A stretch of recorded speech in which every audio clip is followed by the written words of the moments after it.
Je demande la sagesse de ton esprit. Je demande la sagesse, Père éternel, Dieu divine de Dieu, pour nous permettre, Père éternel, Dieu, à bénir de vie notre Seigneur. Au nom de Jésus. Amen. Amen. Acclame fort le Seigneur.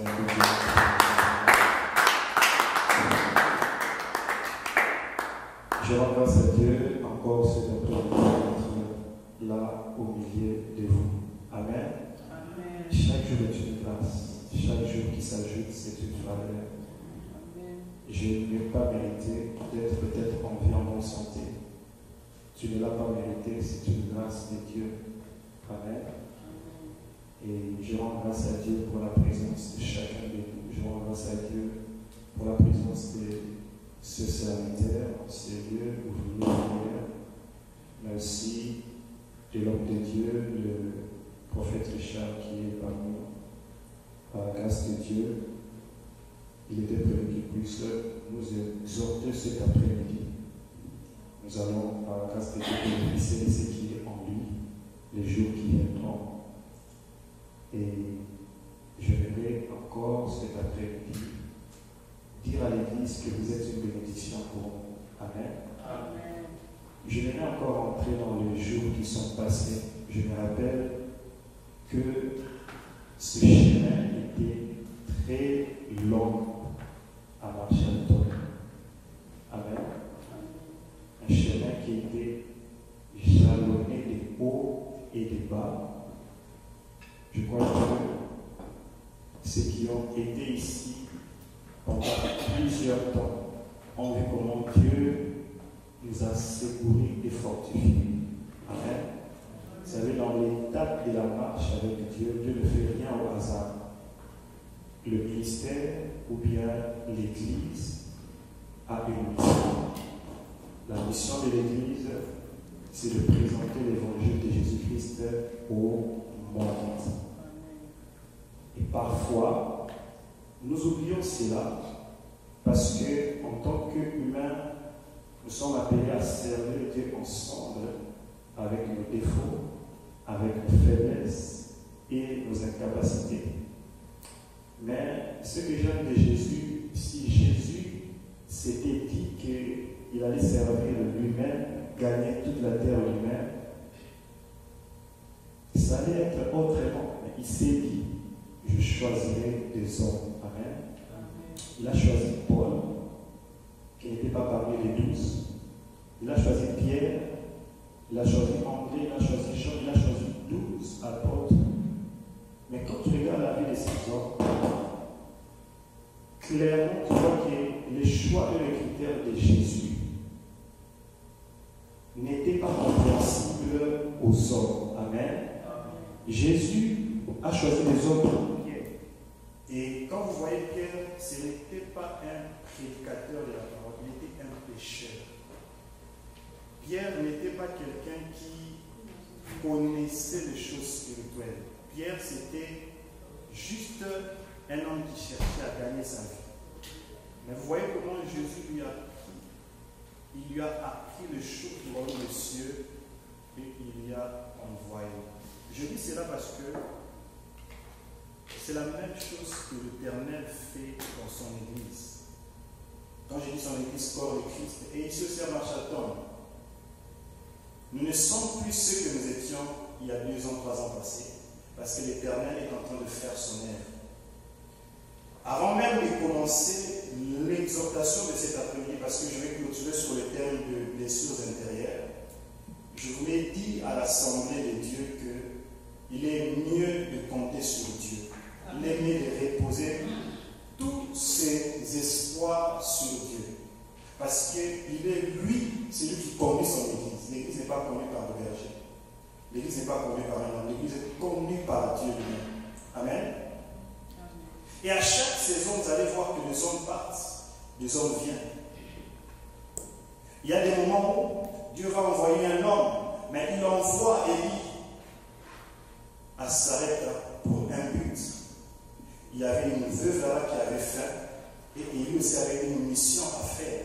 Amen. Élie a fait sa part et le moment est venu, et il doit partir. Parce que Dieu est le Dieu de la provision. Les hommes passent, mais Dieu demeure. Et quand on compte et on repose nos espoirs sur Dieu, Dieu s'occupe de son œuvre. Amen. Quelqu'un croit cet après-midi que Dieu s'occupe de cette œuvre?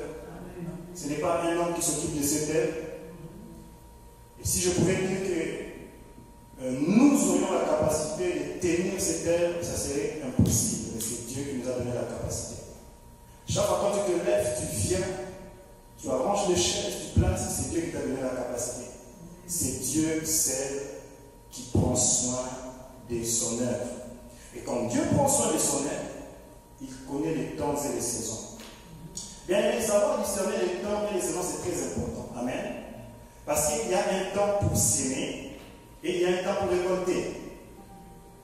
Voilà pourquoi nous sommes dans un pays, c'est les États-Unis, il y a 4 saisons. C'est facile de comprendre que l'hiver arrive. Pourquoi? Parce qu'il y a des saisons de transition. On appelle le printemps. Quand tu vois que le feuille commence à sécher, tu te dis non, l'hiver arrive. Qu'est-ce que je fais? Je me change et je mets la vie qu'il faut par rapport à l'hiver. Amen. La saison que nous avons passée à Marshalltown, c'était une saison de restauration. Ce n'était pas facile. C'est un peu comme quelqu'un qui allait s'aimer, mais avant de s'aimer, là, il trouvait qu'il y a des épines, il y a des ronces. Je dois d'abord, on appelle ça en Liga la côme. Je ne sais pas en français, la pioche. Je dois piocher pour enlever les épines. Parce que je ne peux pas planter sur une terre qui n'a pas ou qui n'est pas préparée. Amen. Et les 2 premières années ont été les années où on a pioché. Comment nous avons pioché? Par des douleurs, par des peines, par des obstacles, des circonstances difficiles. Mais nous avons toujours pioché, déraciné la mauvaise séquence par la prière. Nous avons servi Dieu par la prière, par la parole de Dieu, en vivant dans la vérité, pour nous assurer que ceux qui vont faire ensuite le travail vont le faire avec le même esprit, la même foi, la même dimension. Voilà pourquoi Paul dit, Paul, moi je sémé. Un autre a arrosé, mais c'est Dieu qui fait croître. Ce n'est pas un homme qui fait croître l'œuvre de Dieu, c'est Dieu qui fait croître. La sémence, je peux la voir pour le planter, mais si la sémence n'a pas eu la capacité de produire, parce que c'est Dieu qui fait croître, mes efforts sont vains. Amen. Mais chaque étape est très importante et il faut savoir entrer dans la saison. Le problème, c'est que quand l'hiver vient et que tu n'es pas prêt, tu vas te retrouver avec les vêtements de l'été et tu vas souffrir du froid. Très souvent, les bénédictions arrivent, mais nous ne comprenons pas la bénédiction de Dieu par rapport au mouvement de Dieu. La bénédiction peut être là, c'est le temps de la bénédiction. Élie, tu dois quitter, partir à Sarepta. Mais il dit non, je vais rester au torrent des Kérit. Qui connaît le torrent des Kérit? Le torrent des Kérit, c'était un petit lac d'eau où Dieu a envoyé Élie pour aller boire. Dieu lui dit, va te reposer. Et il a passé du temps au torrent des Kérit. Pourquoi? Il y avait un corbeau qui venait le nourrir. Et il y avait de l'eau. Pendant que les pays étaient dans la famine, Élie ne manquait de rien. Chaque jour, le corbeau venait. Mais à un moment donné, le torrent a séché. L'onction ne coulait plus. Dieu lui dit que ton temps n'est plus ici, va là-bas. Et Élie a compris le mouvement de Dieu. Peuple de Dieu, nous sommes dans notre saison cet après-midi. Amen. Je te dis ça parce que Dieu est en train de nous emmener dans une autre saison. Et ce que j'aime de Dieu, chaque saison vient avec ses bénédictions et ses dimensions. Tu as beaucoup pioché, tu as beaucoup souffert, mais Dieu te fait passer dans une saison où tu vas travailler avec beaucoup de facilité parce que c'est ton temps. Amen. C'est ta saison de bénédiction. C'est ta saison de percée et d'onction. Amen. Il faut que l'œuvre de Dieu avance. Il faut que l'œuvre de Dieu avance à Waterloo. En ce lieu, c'est ta saison de bénédiction. Tu dois te lever, tu dois revêtir les armes. Tu es comme un David. Ne regarde pas les géants, dit Seigneur, je vais terrasser Goliath. Cet après-midi, je ne voulais vraiment pas exhorter ce que j'ai dit. Le Saint-Esprit m'a mis à cœur de déclarer prophétiquement ce que j'ai dit. Parce que dans les jours qui viennent, nous allons comprendre ce que Dieu est en train de faire dans cette église. Amen. Il faut mettre les lunettes spirituelles pour discerner les mouvements de Dieu. Amen. C'est ce que quelqu'un d'autre peut appeler, je ne sais pas, comme Maman Berthe avait prêché ce dimanche-là, Ichabod. Ce que quelqu'un appelle Ichabod, c'est-à-dire la gloire est partie, n'est pas en réalité Ichabod, c'était le changement des noms parce que Samuel devait être ordonné, Samuel devait être sacrificateur à la place d'Élie. Amen. Ma prière est que Dieu fasse monter ce ministère. La saison de Paul est passée. Paul a déraciné. Toi, tu dois maintenant monter pour travailler avec facilité, faire avancer cette œuvre. Amen. Nous allons prendre la Bible dans le livre de Luc 4, 18. Les blessures intérieures, je les clôture aujourd'hui.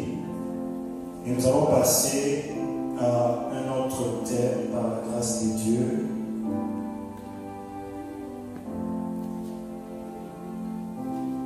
Je suis en communication avec notre pasteur, le pasteur Sylvain. Dans quelques semaines, il va envoyer un autre serviteur qui va venir ici pour commencer à travailler avec nous ensemble. Amen. Est-ce que tu as trouvé Luc 4, le verset 18?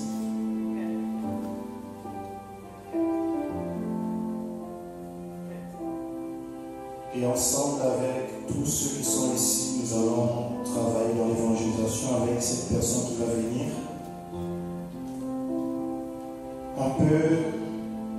Vous pouvez rester là où vous êtes, on va juste lire ensemble Luc 4, le verset 18. Je lis la parole de Dieu. L'Esprit du Seigneur est sur moi, parce qu'il m'a oint pour annoncer une bonne nouvelle aux pauvres. Il m'a envoyé pour guérir ceux qui ont le cœur brisé, pour proclamer aux captifs la délivrance et aux aveugles le mouvement de la vue, pour envoyer libres les opprimés, pour publier une année de grâce du Seigneur. Amen. Un passage très court, très simple, et je rends grâce à Dieu pour ce passage. Pendant que nous sommes en train d'aborder le thème sur les blessures intérieures, j'ai aussi deux autres passages que je vais juste les lire en passant. Ces thèmes attrait aux choses qui sont à l'intérieur de l'homme. Je rends grâce à Dieu parce que le frère Béni en a parlé, le frère Christophe en a parlé, maman Berthe en a parlé, et dans tout ce qu'ils ont dit, vous allez constater qu'ils ont parlé des choses qui rongent l'intérieur d'une personne. Parce que quand on dit blessure intérieure, on ne parle pas de ce qui est extérieur. Et cet après-midi, je vais simplement te donner la solution et te proposer la solution par rapport aux blessures intérieures. Mais avant cela, dans 1 Thessaloniciens 5:23, la Bible dit que le Dieu de paix vous sanctifie lui-même tout entier et que tout votre être, l'esprit, le corps et l'âme soient conservés irrépréhensibles. Amen. Et la parole de Dieu précise que l'homme doit être sanctifié, esprit, corps et âme. Est-ce qu'on est ensemble? Parce que il y a une partie de l'homme qu'on ne voit pas. C'est l'être intérieur qui peut être touché et atteint. De la même manière, je suivais un documentaire, on montre que il y a plusieurs années, peut-être 500 ans, c'était difficile comme un chien mord un homme. puisses être guéri du tétanos. Parce qu'on n'avait pas de vaccin contre le tétanos. C'était pratiquement impossible. Une fois que tu es mordu par un chien enragé, on n'attend plus que la mort. Mais aujourd'hui, il y a des hommes qui ont découvert un vaccin. Quand demain le tétanos, tu es vacciné pour 5 ou 10 ans, tu n'as pas besoin de t'inquiéter en cas de morsure ou même quand tu es blessé par un métal qui est infecté. L'être intérieur, ton âme, peut être blessée et détruite. Et David va même loin. David dit, guéris-moi. Dans le verset, il dit, guéris-moi, ô Dieu. Guéris mon cœur. Guéris mon âme. Parce qu'il reconnaît que on peut regarder un homme qui rit comme ça, mais son cœur a été meurtri. David va encore plus loin dans le livre des psaumes. Oh, je vais retrouver quand même ce psaume. Il dit, délivre-moi de chiens. David, c'était un roi. Il avait des armes de flèches, des javelots, la même terrassé Goliath. Mais il dit, délivre-moi du lion, du buffle et du chien. Il fait allusion aux êtres spirituels qui attaquent l'âme d'une personne. Oui, parce qu'en réalité, spirituellement, il y a aussi des esprits qui ne font qu'attaquer ton âme. Tu peux te réveiller, tu étais bien, du coup, pouf, quelque chose t'attise. Spirituellement, il y a un combat. Tu peux t'endormir, mais tu te retrouves en train de courir, en train de te battre. Ce n'est pas seulement les circonstances de la vie qui blessent l'âme. Tu peux être mordu par le serpent. Il y a des serpents spirituels. Amen. Je vais entrer vite dans ce que j'ai dit. Nous sommes tous ici. Est-ce que vous savez que le monde spirituel travaille pour attaquer notre être intérieur? La plupart des fois, certaines choses sont liées à l'intérieur de l'homme. Parce que l'homme, c'est un esprit qui vit dans un corps. Et ton âme, c'est la vie. Le mandat que Dieu te donne, c'est d'être intérieur. Et dans Luc 4, que nous avons dit, Jésus-Christ avait dit, l'Esprit du Seigneur est sur moi. Parce qu'il m'a oint pour annoncer une bonne nouvelle. Il dit, premièrement, une bonne nouvelle aux pauvres. Il parle des choses qui sont liées au naturel. C'est-à-dire au corps. Mais la Bible est profondément, quand on parle de pauvres, on dit des pauvres en esprit. Amen. Une bonne nouvelle aux pauvres, c'est-à-dire à ceux qui se reconnaissent pauvres en esprit. Et il dit, il m'a envoyé pour guérir ceux qui ont le cœur brisé. Jésus commence par annoncer la nouvelle de guérison du cœur. Il n'a pas encore ici mentionné la guérison de maladie. Il dit guérir ceux qui ont le cœur brisé. Parce que Jésus reconnaît qu'il y a des hommes qui ont le cœur brisé. Et cet après-midi, après tout ce qui a été enseigné, je ne reviens pas, il n'y a qu'une seule personne qui peut guérir des blessures intérieures ou des blessures de l'âme, c'est Jésus. La guérison est possible. Parce que si ton âme ne fonctionne pas bien, il y aura des signes. De même, un corps blessé peut boiter parce que j'ai une plaie. Tu vas remarquer qu'une personne qui a des problèmes dans son âme, même son raisonnement n'est pas bien. Quand on dit blessure intérieure, l'intérieur d'un homme est lié à l'intellect, est lié à la volonté et est lié au choix et aux décisions. Quand on dit l'intérieur, il faut comprendre de quoi est composé ton intérieur. Ton intérieur est composé de la zone de tes pensées. Parce que c'est dans ton intérieur que tu réfléchis. Et pourquoi l'Éternel doit cibler cela? Parce qu'il sait qu'une fois que j'ai captivé sa pensée, une fois que j'ai captivé ses émotions, il ne peut plus prendre de bonnes décisions.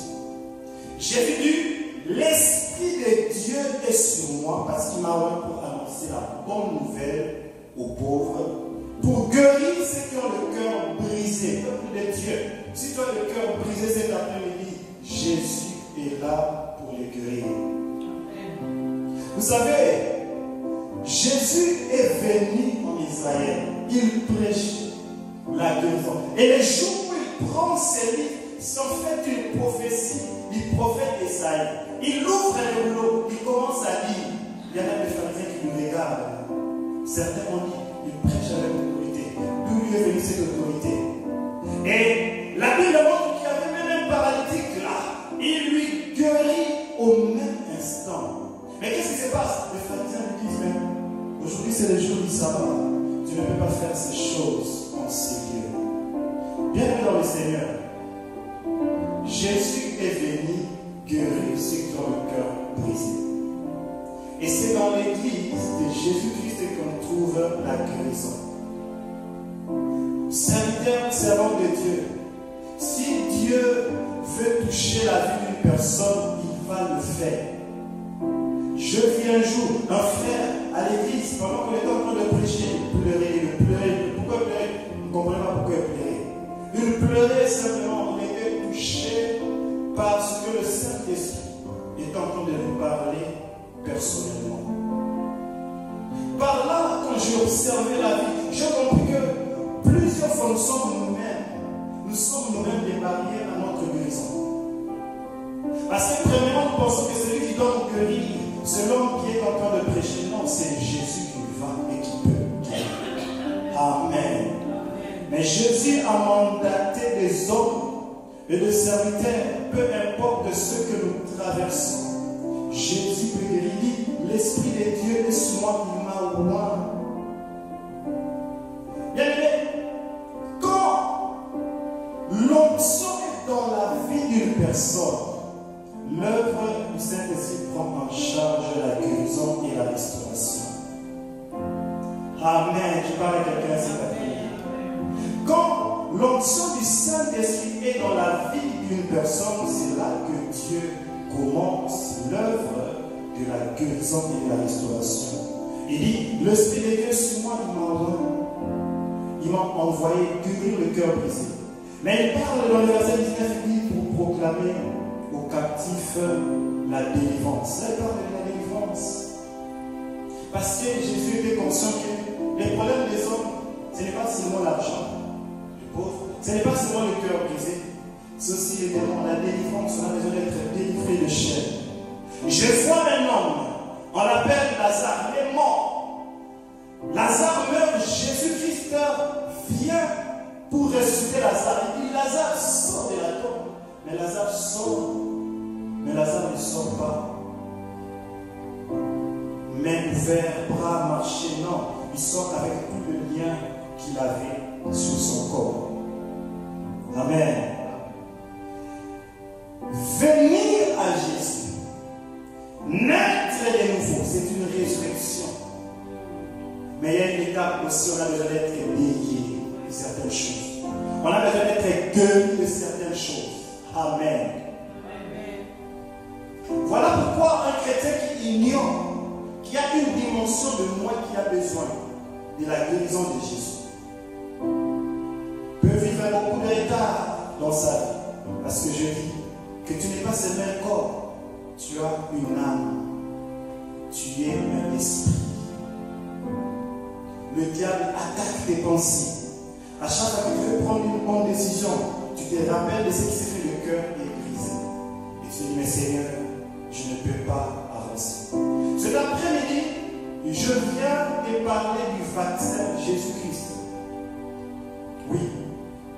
Jésus-Christ est le seul vaccin qui peut non seulement te guérir, il est le remède contre les blessures intérieures, mais aussi avec lui tu es vacciné de toutes les blessures physiques. Est-ce que je parle à quelqu'un? Amen.